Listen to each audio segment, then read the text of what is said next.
حدیث مبارک میں فرمایا کہ چغلی کرنے والا یہ جنت میں نہیں جائے گا. دوستیاں ختم ہو جاتی ہیں، رشتے ختم ہو جاتے ہیں، رشتے داریاں ٹوٹ جاتی ہیں چغلیوں کی وجہ سے.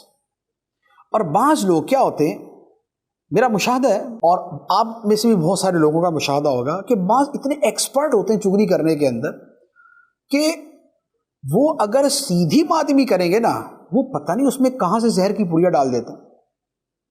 اچھی خاصی بات کو بھی ایسے بولیں گے کہ ایک مرتبہ تو سامنے والے کا جو نا کلیجے کو آگ لگ جائے کہ اس نے بولا کیا میرے بارے میں. پھر بھلے بعد میں سمجھ جائے کہ نہیں یار وہ ایسا نہیں کہہ رہا تھا، لیکن یہ جو چغل خور ہوتے ہیں ان کی جو مہارت ہوتی ہے چغلی کی وہ ایسی ہوتی ہے کہ وہ ایک جملے کے اندر کیا سے کیا کر دیتے.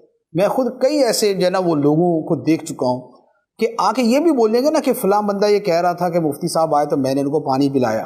وہ اس کو بھی ایسا بول دیں گے کہ بس ایسا ہی ہوگا کہ جیسے پتہ نہیں پانی پلانے کے اندر اس نے کوئی احسان کرنے کے انداز میں بات کی ہے کہ میں نے پانی پلایا تو یا پتہ نہیں کیا کر دیا. اور بعض تو یہ جان بوجھ کے کرتے اور بعض کی فطرت یا انداز ایسا ہوتا ہے کہ بائی ڈیفالٹ ہی ان کے اندر یہ چیز پائی جاتی ہے، کمپنی فٹڈ جو ان کے اندر یہ چیز ہوتی ہے. اس لیے وہ کہتے ہیں نا کہ وہ چغل خور جو ہے وہ یعنی وہ خوشیوں کا قاتل ہوتا ہے اور فساد کا بانی ہوتا ہے. لہذا چغلی کرنے سے بھی بچیں اور چغلی سننے سے بھی بچیں. اور اگر کوئی چغلی آ کے کرے تو اس کی بات کے اوپر اعتبار نہ کریں اور اپنے دل سے اس کو مسترد کر دیں. شیخ سعدی رحمۃ اللہ علیہ نے ایک واقعہ لکھا ہے کہ کسی بزرگ کے پاس آ کے کسی نے چغلی کی کہ جی فلاں شخص نے آپ کے بارے میں یہ جملہ کہا. تو ان بزرگوں نے فرمایا کہ یار اس نے ایک تیر مارا، اس بندے نے ایک تیر مارا، وہ مجھ تک نہیں پہنچا، تم نے وہ تیر اٹھایا اور اٹھا کے لا کے مجھے مار دیا. تو مجھے تکلیف اس کے تیر سے نہیں ہوئی، مجھے تکلیف تمہارے مجھے تیر مارنے سے ہوئی.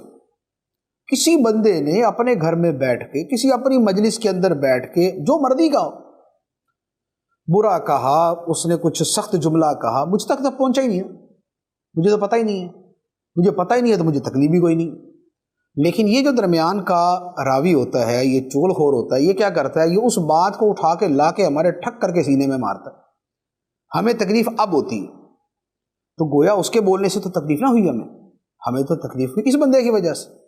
تو یہ جو چغلی کھانے والا ہے یہ بنیادی طور پہ اصل موذی ہوتا ہے.